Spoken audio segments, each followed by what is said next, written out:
हरे कृष्णा। आज का जो विषय है that is Holi name is the only hope. Hari नाम ही एकमात्र आशा है। तो श्रीमद् भागवत में एक बहुत सुंदर श्लोक है 6:3:31। शुकदेव गोस्वामी ने कहा, हे राजन, भगवान नाम का कीर्तन बड़े से बड़े पापों के फलों को भी उन्मूलित करने में सक्षम है। इसलिए संकीर्तन आंदोलन का कीर्तन संपूर्ण ब्रह्मांड में सबसे शुभ कार्य है। कृपया इसे समझने का प्रयास करें जिससे अन्य लोग इसे गंभीरतापूर्वक ग्रहण कर सकें। तात्पर्य, हमें ध्यान देना चाहिए कि यद्यपि अजामिल ने नारायण के नाम का अधूरे रूप में उच्चारण किया था, किंतु सारे पाप फलों से उसका उद्धार हो गया। पवित्र नाम का कीर्तन इतना मंगलप्रद है कि यह हर एक को पाप कर्मों के फलों से मुक्त कर सकता है, किंतु इससे यह निष्कर्ष नहीं निकालना चाहिए कि कोई व्यक्ति पाप के फलों का निराकरण करने के लिए कृष्ण कीर्तन करके पाप करता रह सकता है। प्रत्युत उसे समस्त पापों से रहित होने के लिए सावधान रहना चाहिए और हरे कृष्ण मंत्र के कीर्तन द्वारा पाप कर्मों का निवारण हो जाएगा, यह कभी सोचना ही नहीं चाहिए, क्योंकि यह दूसरा अपराध है। यदि संयोगवश किसी भक्त से कोई पाप कर्म हो जाता है तो भगवान उसे क्षमा कर देंगे, किंतु मनुष्य को जानबूझकर पाप कर्म नहीं करना चाहिए। तो यहाँ सुखदेव गोस्वामी परीक्षित महाराज को बोल रहे हैं कि आपको हरि नाम लेना चाहिए। क्यों? क्योंकि आप लीडर हो, लीडर को हरि नाम लेना पड़ेगा, तभी चल के बाकी जो प्रजा है वो हरि नाम लेगी। भगवान गीता में बताते हैं यद यद आचरति श्रेष्ठा तत्तत एव तरोजना, कि जो श्रेष्ठ लोग जो कार्य करते हैं साधारण जनता उसको फॉलो करती है। इसलिए आप हरि नाम लेना स्वीकार करो। एक बार श्रीला प्रभुपाद जब अमेरिका में थे तो वहाँ पे प्रभुपाद जी के शिष्य प्रभुपाद जी को आगे खबर देते हैं कि प्रभुपाद जी आपको पता है कि ये जो क्वीन एलिजाबेथ है उसका गार्ड वो हरि नाम लेना शुरू कर दिया। Prabhupada was not that much excited. बोले वो क्वीन एलिजाबेथ कर रही है कि नहीं पहले बताओ ना, वो करेगी तो I will get some excitement. जो श्रेष्ठ लोग करेंगे फिर उनको देख के साधारण जनता वो फॉलो करेगी। तो यहाँ हरि नाम की महिमा को बताया जा रहा है। पहले गाना आया करता था ना, मेरी प्यार की उम्र हो इतनी सनम, तेरे नाम से शुरू तेरे नाम पे खत्म। तो ऐसी भक्तों को गाना नहीं गाना चाहिए, सॉरी गलत बात है ना, devotees should not sing song, मगर डिवोटीज के लिए गाना है मेरी भक्ति की उम्र हो इतनी प्रभु, तेरे नाम से शुरू तेरे नाम से खत्म। तो हमारी भक्ति की शुरुआत ही हरि नाम से होती है और उसका जो कंक्लूजन है, उसका जो श्रुति फल है वो भी हरि नाम ही है। तो हरि नाम से शुरू हरि नाम पे खत्म। खैर भक्ति कभी खत्म होती नहीं है और भक्ति कभी शुरू भी नहीं होती है, भक्ति तो पहले से चल रही है ना। हमारा भगवान के साथ संबंध तो हमेशा से है, मगर हम भूल जाते हैं बार बार। मगर कोई व्यक्ति जैसे कुछ भूल जाता है तो क्या कराया जाता है, उसको बार बार याद कराया जाता है। तो ऐसे ही हम भी भुलक्कड़ हैं, चोट लग गई है ना, एक्सीडेंट हो गया तो भूल जाते हैं मैं कौन हूँ, तुम कौन हो, मैं क्या कर रहा हूँ ना। तुम्हारे भी ये हाल है कि मैं कौन हूँ ना, मैं शरीर हूँ, मैं आत्मा हूँ, क्या हूँ मैं, यहाँ क्या कर रहा हूँ, क्यों मुझे माया इतने प्रताड़ित कर रही है, क्यों मुझे दुख मिल रहा है, कष्ट मिल रहे हैं। तो फिर उसको याद कराया जाता है, बोले ये ना तुम्हारा नाम रवि है ना, और तुम उन भगवान के अंश हो, ये तुम्हारे पिताजी हैं, ये तुम्हारे माता हैं, तो याद कराया जाता है। तो ऐसे ही हम भूल चुके हैं हम कौन हैं, तो हमें भी याद कराया जाता है। किसके माध्यम से? नाम के माध्यम से। तो जब हम हरे कृष्ण महामंत्र का जप करते हैं तो फिर वो हमारा एमनेशिया दूर होता है, हमें चीज़ें एज इट इज़ दिखने लग जाती है। वो जो बुद्धि जो खो चुकी थी वो पुनः जागृत हो जाती है। तो बताया जाता है जिस युग में हम हैं है ना, कलयुग, इसमें दोष ही दोष हैं। श्रीमद् भागवतम का एक प्रसिद्ध श्लोक है, कलेर दोष निधे राजन, कलयुग दोषों का युग है। This is an age of quarrel and hypocrisy. मगर इसमें एक महान गुण है। क्या महान गुण है? कीर्तनादेव कृष्ण से मुक्त संग से परमजित। सब कुछ बेकार है कलयुग में, मगर एक चीज बड़ी अच्छी दे दी भगवान ने इस कलयुग में, अपना नाम दे दिया। उस नाम की रस्सी पकड़ के हम लोग इस भौतिक संसार से बाहर निकल सकते हैं। पुराने पिछले युगों में हरि नाम नहीं हुआ करता था, एक केवल हम कलयुग वासियों के ऊपर कृपा करी है भगवान ने। जो सबसे भद्दा युग है, सबसे गया गुजरा युग है, उसमें भगवान ने अपने सबसे बड़ा उपहार दे दिया, अपने नाम का उपहार हमें दे दिया। तो जब महाभारत का युद्ध पूरा हो चुका था, पांडव शासन कर रहे थे, तब जो राजा है उसकी प्रजा में तो हमेशा कुछ ना कुछ प्रॉब्लम्स तो आती ही हैं। तो मंत्रालय में भीमसेन देखते थे कि मेरे अग्रज युधिष्ठिर महाराज के पास इतने सारे लोग जाते हैं अपनी अलग अलग प्रॉब्लम लेके, बेचारे वो परेशान हो जाते हैं ना, तो मुझे कुछ सहयोग करना चाहिए उनके लिए ना, कुछ मेरा भी कंट्रीब्यूशन होना चाहिए। तो भीमसेन जी क्या किए, अपनी टेबल लगा के बाहर बैठ गए। बोले सुप्रीम कोर्ट में बाद में जाना, पहले हाई कोर्ट में अर्जी लगा के जाओ। तो पहले सब लोग अपनी प्रॉब्लम मुझे बताएंगे, और अगर मुझे लगा कि मैं सॉल्व नहीं कर पा रहा हूँ तब जाके ऊपर उसको पास ऑन करेंगे, नहीं तो मैं ही निपटा दूंगा उनको। तो एक व्यक्ति आता है और आके अपनी प्रॉब्लम बताता है, क्या प्रॉब्लम है तुम्हारी? तो बोलता है अरे क्या बताएं भीमसेन जी, हालत खराब है बस। अच्छा प्रॉब्लम क्या है?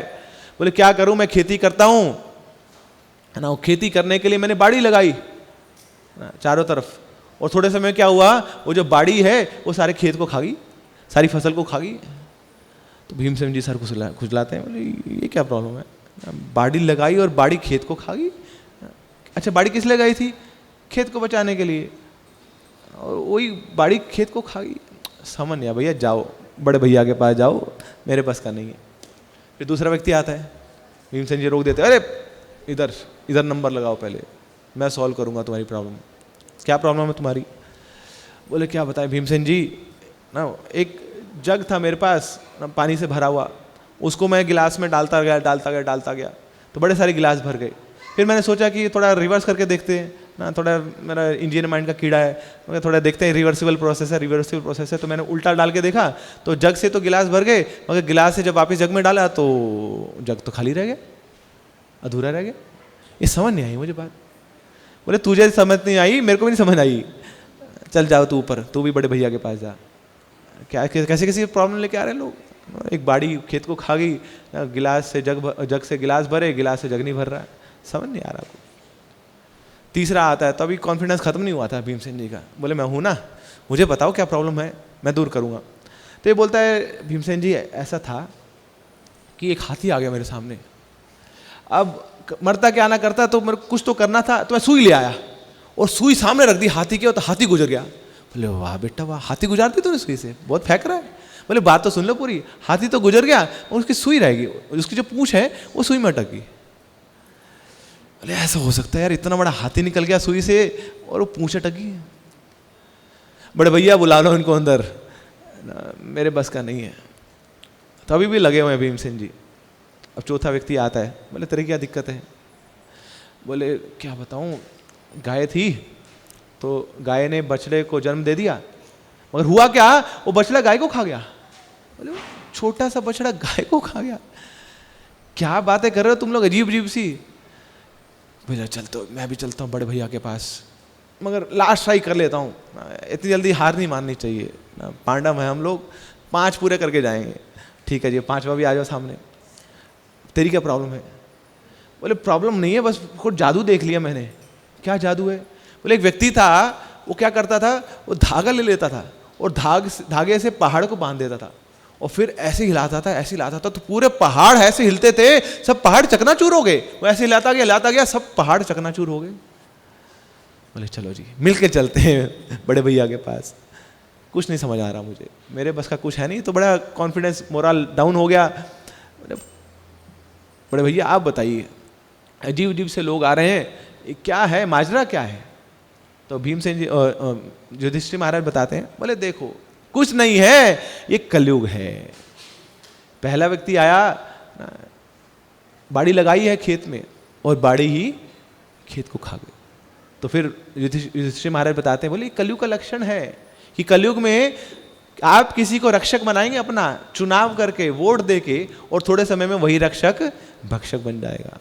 आप ही चुनेंगे ना, आप ही अपने कंपनी के बॉस को चुनेंगे, आप ही चुनाव करेंगे अपने एम्प्लॉयर का, आप चुनाव करेंगे अपने पॉलिटिशियन का, और थोड़े समय में वही पॉलिटिशियन ना आपको इतना करप्शन कर करके आपको ही खा जाएगा।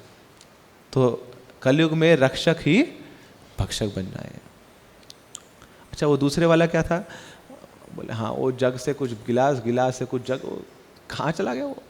बोले यही है कलयुग कि जो माँ बाप हैं अपने बच्चों को अपने खून से पालेंगे, इतनी उनकी रक्षा करेंगे, उनको बड़ा करेंगे, उनका पालन पोषण करेंगे, खुद नहीं खाएंगे, उनको खिलाएंगे।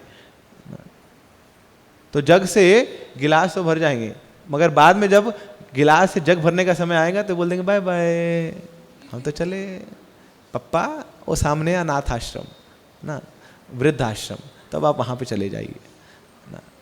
अब तो मोनिका आ गई हमारे पास, अब हम मोनिका का ख्याल रखेंगे, आते रहेंगे आपके पास मिलने, आते रहेंगे हम, दिवाली होली आते रहेंगे, आपको ना आपका महीने का राशन पानी हम कर देंगे, अब आप वहीं चलिए ना, अब हम आपके साथ नहीं रह सकते। तो गिलास से जग भरेंगे, जग से गिलास भरेंगे मगर गिलास से जग नहीं भरेंगे। तो माँ बाप अपने बच्चों की तन मन धन से सेवा करेंगे, मगर जब बच्चों की बारी आएगी माँ बाप की सेवा करने की तो टाटा बाय बाय। तो ये कलयुग है। अब तीसरा कि हाथी तो निकल गया सुई से मगर पूंछ अटक गई। तो यही होगा कि कलयुग में जो बड़े बड़े डॉन हैं वो खुले घूमेंगे, अंडर वर्ल्ड वाले वो तो आउटर वर्ल्ड में रहेंगे, मगर छोटे छोटे जो बेचारे चोर उचक्के हैं वो बेचारे जेलों की हवा खाते रहेंगे, जेल की चक्की पीसते रहेंगे। ऐसे होते हैं ना, बड़े बड़े घोटाले करेंगे, उनके लिए तो पूरा है ना जी सिक्योरिटी वो मिलेगी उनको, उनको होटल जैसे जेलों में रखा जाएगा जहाँ पे सारी फैसिलिटीज़ है। मगर जो बेचारे छोटे मोटे ना जीएसटी पीएसटी के चक्कर में फंस जाएंगे, उनकी ऐसी की तैसी होती रहेगी। तो ये कलयुग है। चौथा क्या है कि गाय का बच्चा पैदा हुआ, वो जो बछड़ा है वही गाय को खा गई। तो ऐसे ही युधिष्ठिर महाराज बताते हैं कि यही घोर कलयुग है कि माँ बच्चे को जन्म देगी मगर जन्म देने से पहले ही उसको अबॉर्शन कर देगी। ये जो सबसे प्योरेस्ट रिलेशनशिप होता है ना माँ का बच्चे के साथ, जो ममता के जो प्रेम है उससे भरा होता है, अब वही खून से सना जाएगा। Every year there are not less than 1 crore abortions. तो क्या होगा, माँ बछड़े को जन्म देगी और बछड़ा माँ को खा जाएगा, गाय को खा जाएगा। तो यहाँ स्वार्थ से सना हुआ है ये संबंध भी। अच्छा भैया, ये बड़े 5वें वाले का क्या किस्सा है? ये तो धागे से पूरा पहाड़ों को हिला रहा, सब चकनाचूर कर रहा है।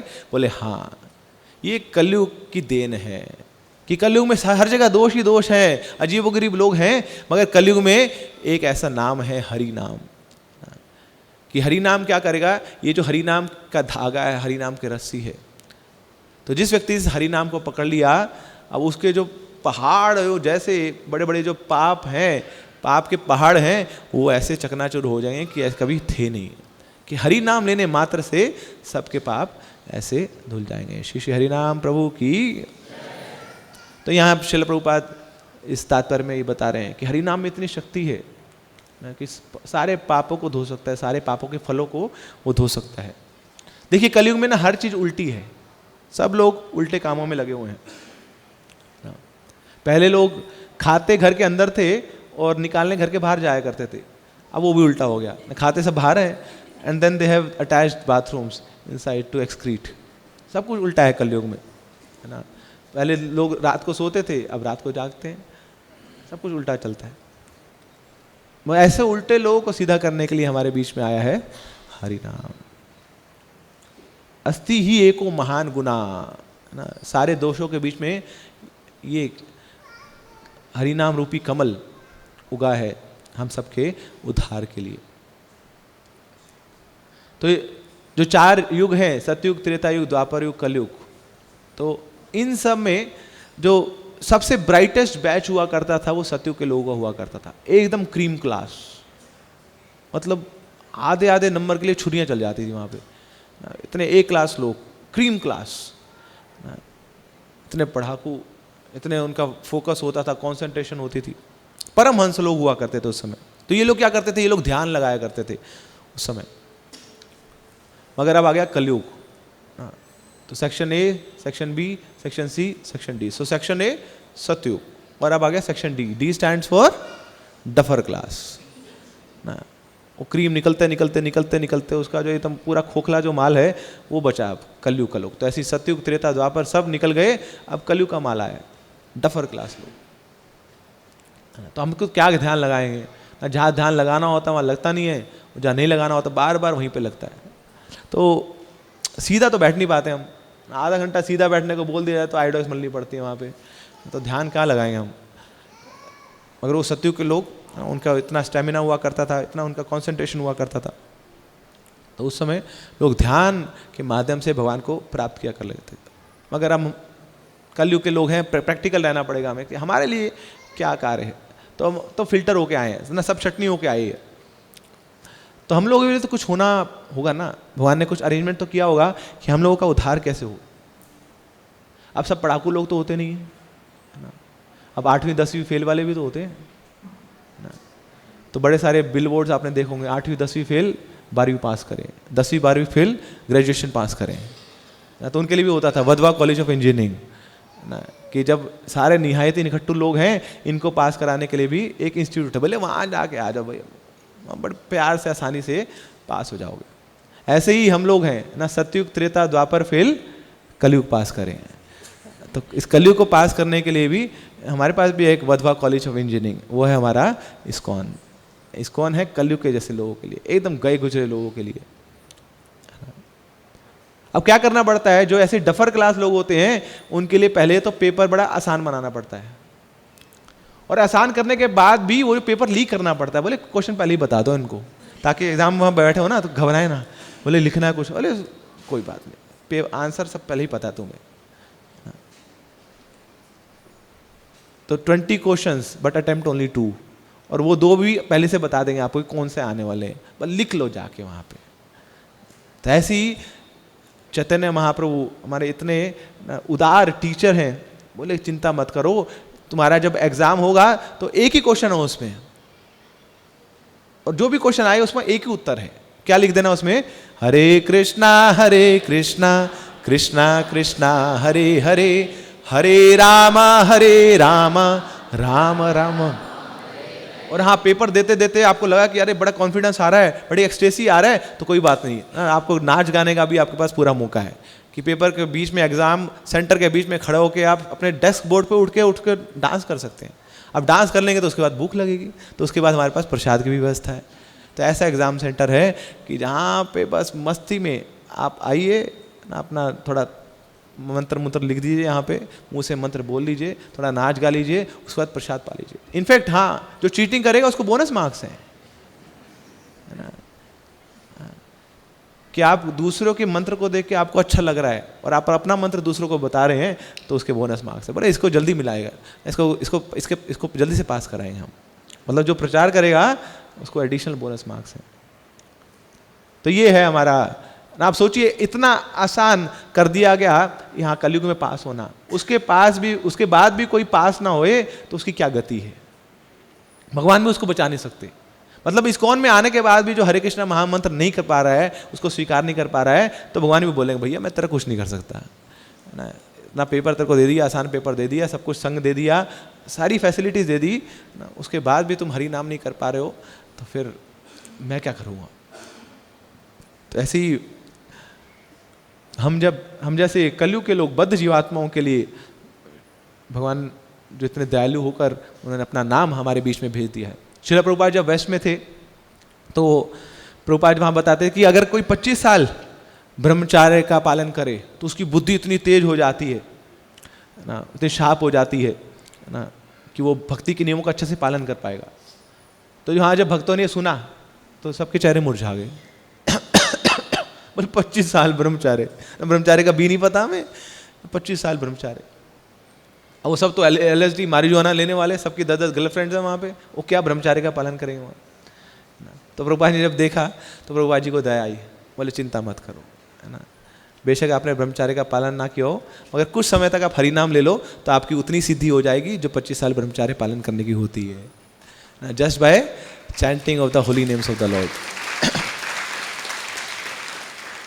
जब भी कोई प्रॉब्लम आती थी ना, प्रभुपाद जी के पास कोई प्रॉब्लम लेके आता था तो प्रभुपाद जी एक ही चीज बोलते थे, बोले just chant Hare Krishna, all your problems will be solved. कोई बोलता था प्रभुपाद जी कोई मीटिंग तो कर लो, कुछ बातचीत तो कर लो, प्रभुपाद बोले कोई जरूरत नहीं है ना, just chant Hare Krishna and all your problems will be solved. देखिए भगवान ने हमारा जीवन तो बहुत सरल बनाया है, मगर हमने उसको इतना कॉम्प्लिकेट कर दिया है, हमारे मन ने, हमारे माइंड ने उसको इतना कॉम्प्लिकेट कर दिया है। तो ये सारी कॉम्प्लिकेशन दूर हो जाएंगी केवल भगवान के नाम से। मंत्रा क्या करता है? मन को कंट्रोल करता है, मन की जो इच्छाएं हैं उसको कंट्रोल करता है। तो इस मंत्र का जब हम सहारा लेते हैं तो mind becomes stabilised, mind becomes satisfied, mind becomes satisfied.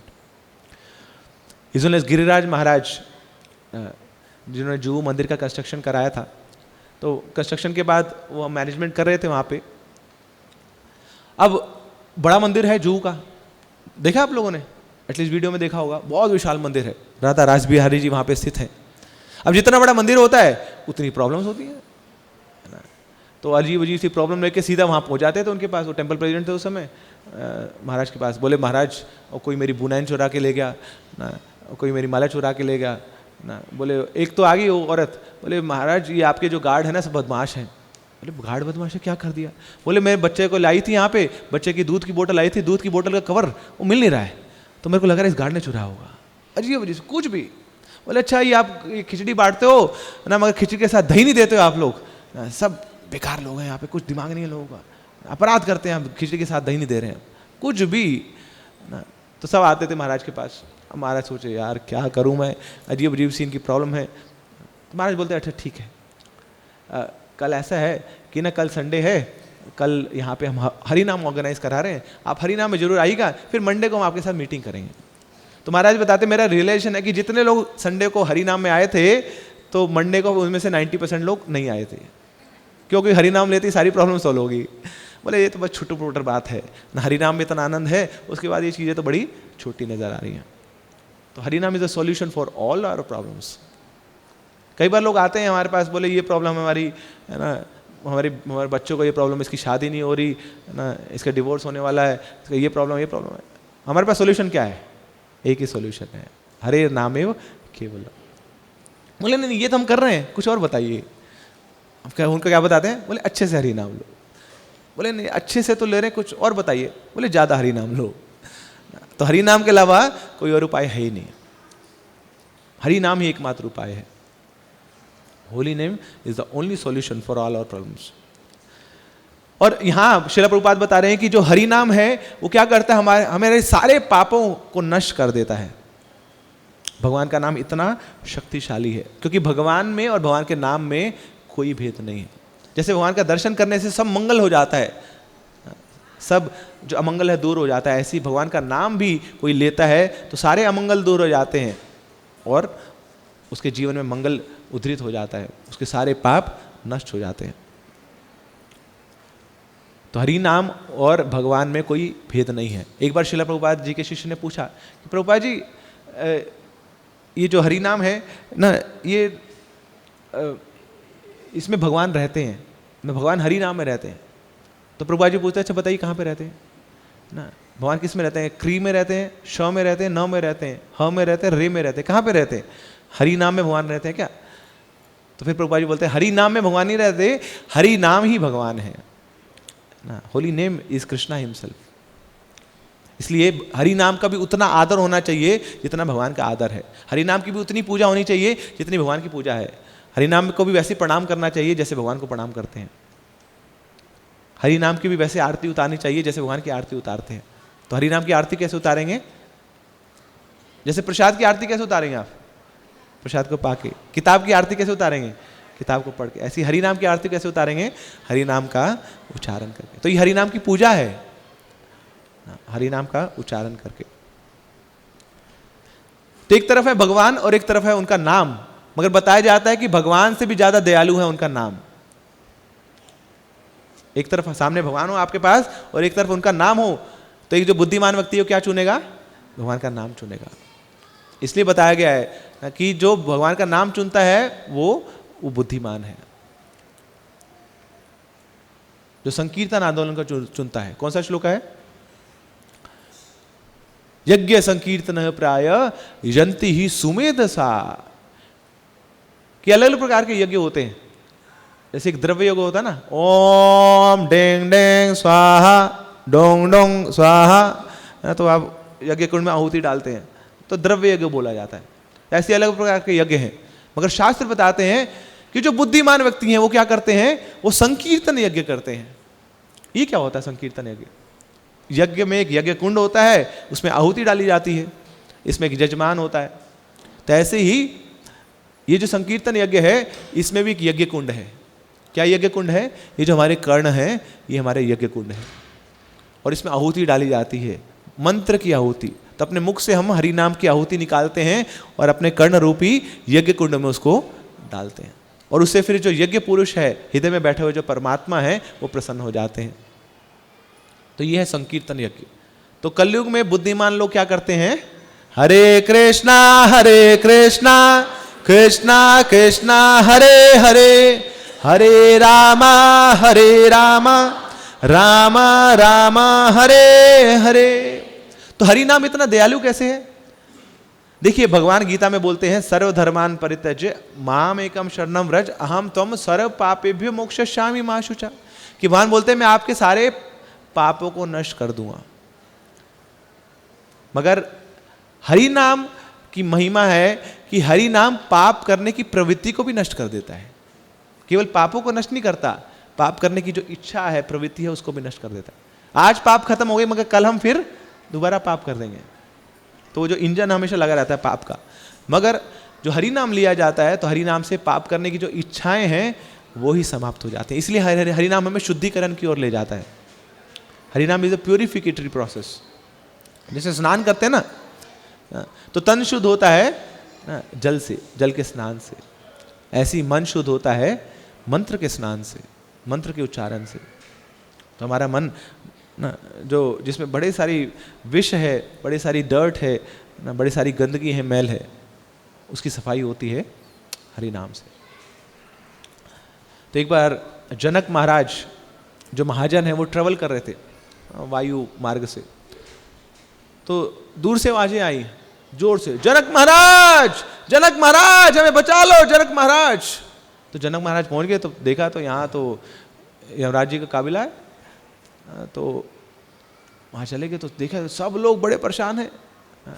Yamraj ji ने सारे कैदियों को पकड़ा हुआ है वहाँ पे। तो कोई गोभी के पकौड़े बनाए जा रहे हैं, कोई पनीर के पकौड़े बनाए जा रहे हैं, सबकी हालत ख़राब है। बोले कि क्या करें हम, क्या होगा? सब चिल्ला रहे हैं, सब जनक महाराज के चरणों में गिर जाते हैं और बोलते हैं कि आप यहाँ से गुजर रहे थे और उससे जो हवा आ रही थी, उस हवा के स्पर्श से ही हमें बहुत अच्छा लग रहा था।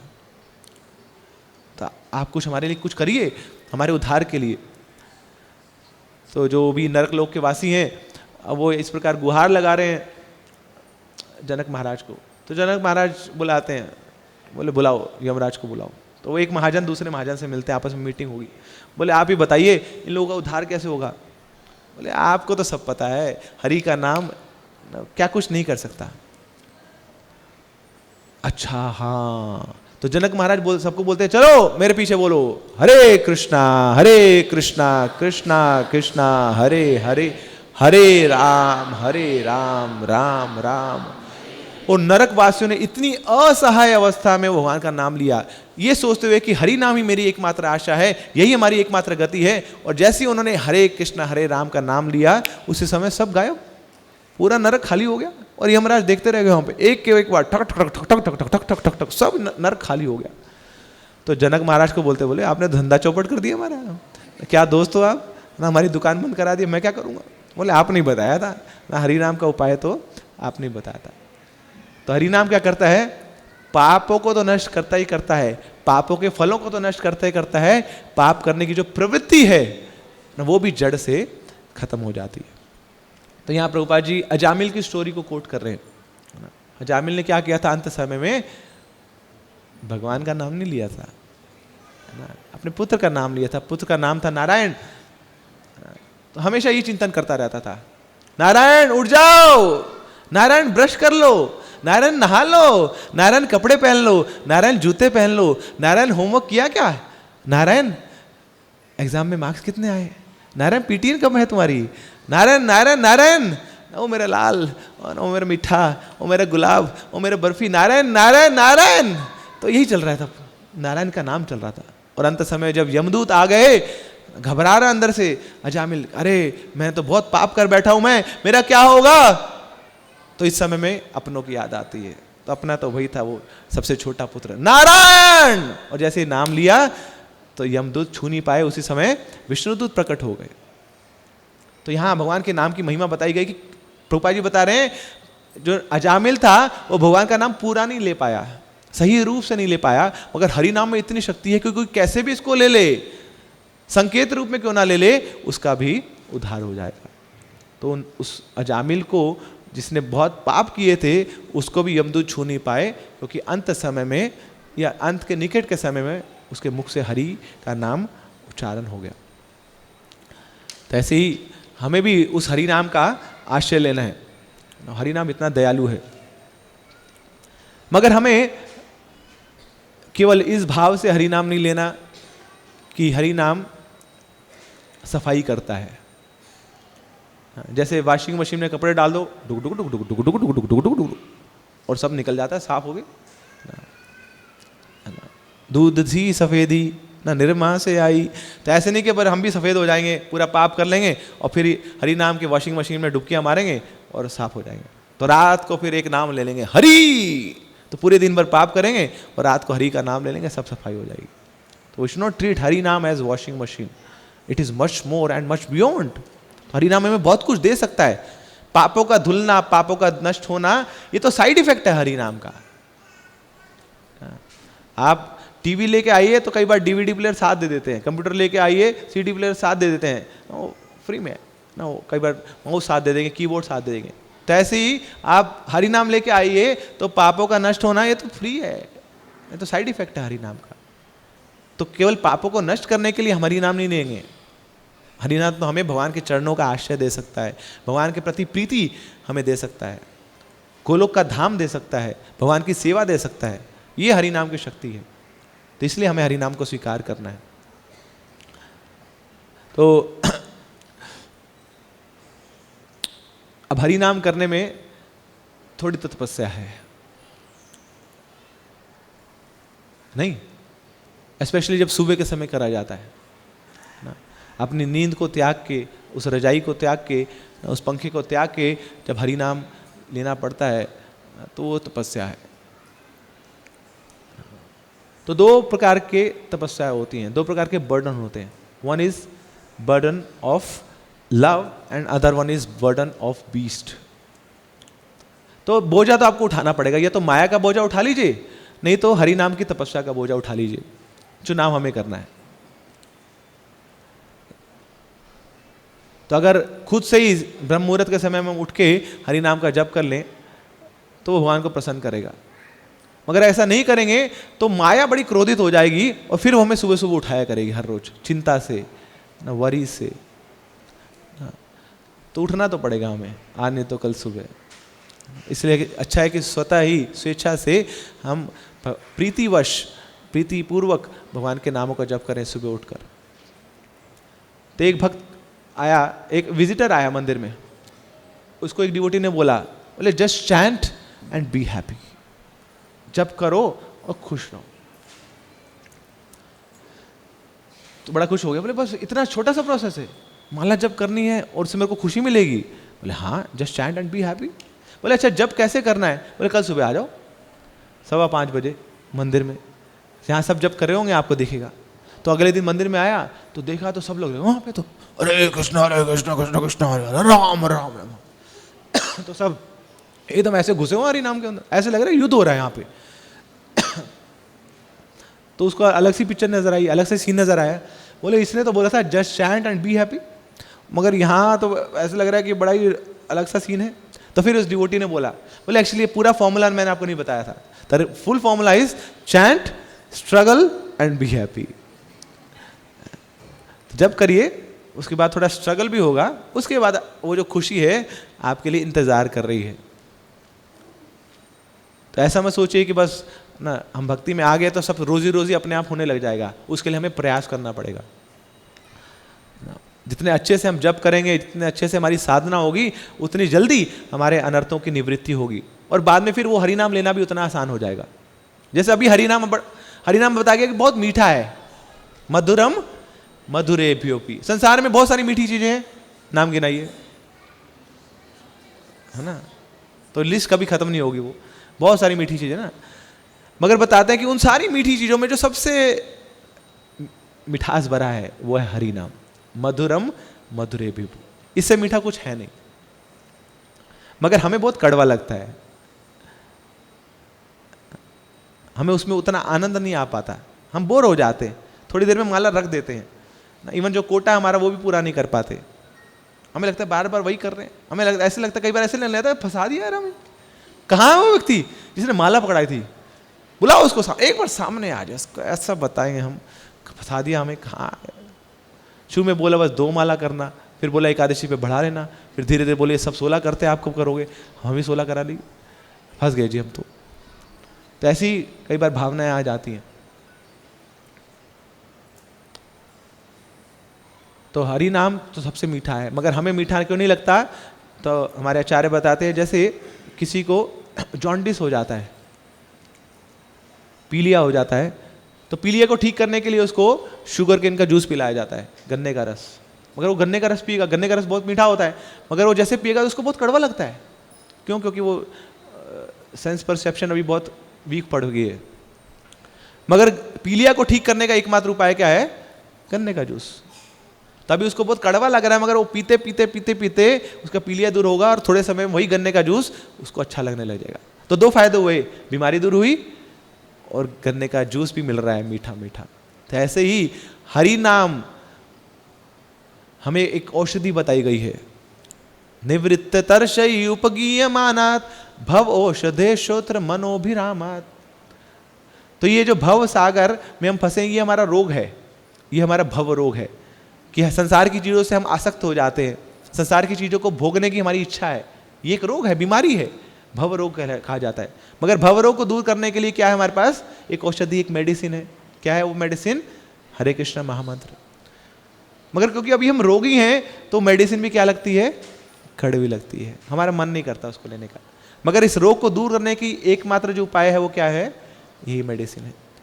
तो ये मेडिसिन लेते रहेंगे नियमित मात्रा में, चाहे मन करे या ना करे, चाहे अच्छा लगे ना लगे, अगर मेडिसिन लेते रहेंगे तो थोड़े समय में रोग कम हो जाएगा, बहुत ही संसार से आसक्ति कम हो जाएगी और थोड़े समय में ये हरि नाम भी क्या लगने लग जाएगा, ये अपना असली जो फीचर है वो मैनिफेस्ट करेगा, मधुरम मधुरेभ्यो। तो फिर ये हरि नाम भी हमें बहुत आनंददायक लगेगा, अमृत के समान लगेगा। इसलिए देखिए भक्त लोग कितने कितने सालों से हरि नाम ले रहे हैं, छोड़ता नहीं कोई हरि नाम। क्यों? क्योंकि मीठा है, इसमें बहुत आनंद है। तो इस प्रकार हमें हरि नाम का आश्रय लेना है और ये हरि नाम ही हमारे जीवन की एकमात्र आशा है। श्री हरि नाम प्रभु की, हरि नाम संकीर्तन की। हरे कृष्णा।